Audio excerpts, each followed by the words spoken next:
झूमत आवे। बजरंगी मत बलवा झूमत आवे। बजरंगी मत बलवा।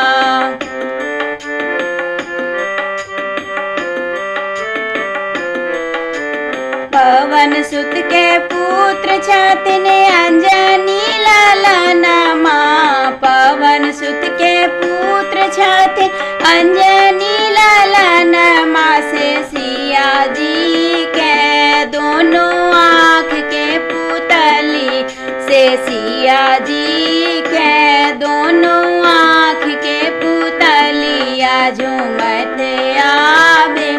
बजरंगी मत बलवा झूमत आवे। बजरंगी मत बलवा।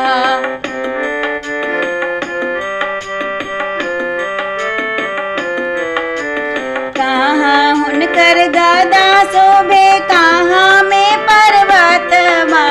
कहाँ हुनकर गदा शोभे कहाँ में पर्वतवा। से कहाँ शोभन सिया राम के सूरतिया। से कहाँ शोभन सिया राम के सूरतिया झूमत आवे।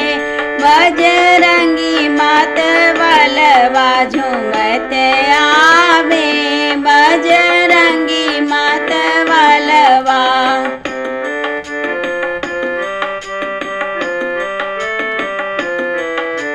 दाएं हाथ में गदा शोभे बाएं में पर्वतवा। दाएं हाथ में गदा शोभे बाएं में पर्वतवा। से सीने शोभन सिया राम के सूरती। से सीने शोभन सिया राम के सूरतिया झूमत आवे। बजरंगी मत बलवा झूमत आवे। बजरंगी मत बलवा।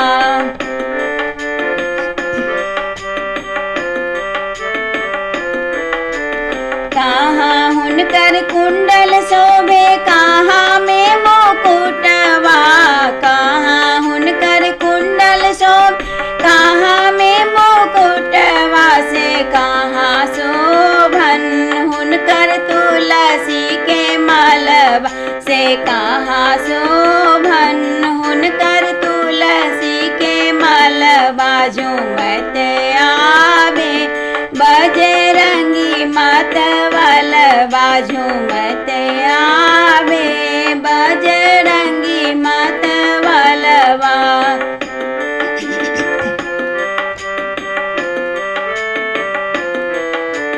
काने हुनकर कुंडल शोभे सिर शोभे मुकुटवा।